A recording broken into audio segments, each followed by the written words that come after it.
Okay, so a quick run through on the multi-store model.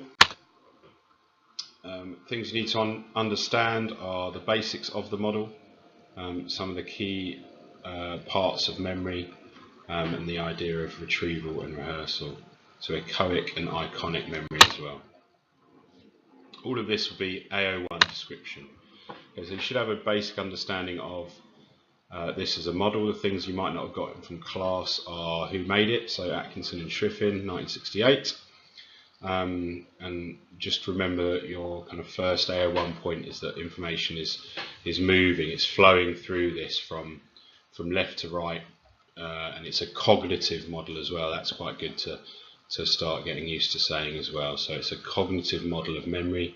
It has 3 distinct stores. You know what those stores are, and you understand how information moves. From an AO1 point of view, if you can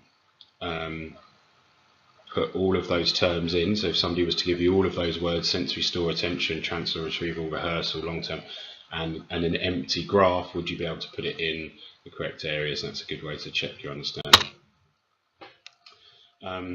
These are just terms that you need to get to understand. I think we went through a sense stimulus, so you understand the idea of a sensory register and where all those things are coming from: sight, sound, smell, touch, taste, everything around.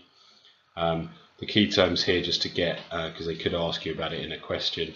So iconic memory, so it's visual, iconic, visual, and echoic, so echo, auditory information, okay, and how they're coded. This you know, but just run through, make sure you've got it on your sheets, that the duration is ½ a second, it has a very high capacity, and very little of what comes in. It's a very small filter. Lots comes in and it goes down, and it's only that stuff that you pay attention to will go to the short-term memory. These you know from our experiments, so just make sure it has limited capacity, 7 ± or -2, coded acoustically, and lasts up to 30 seconds.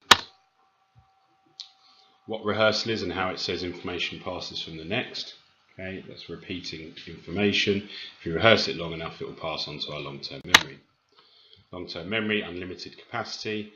Baric, if we didn't go through it, was about people looking at photos 50 years or 48 years after their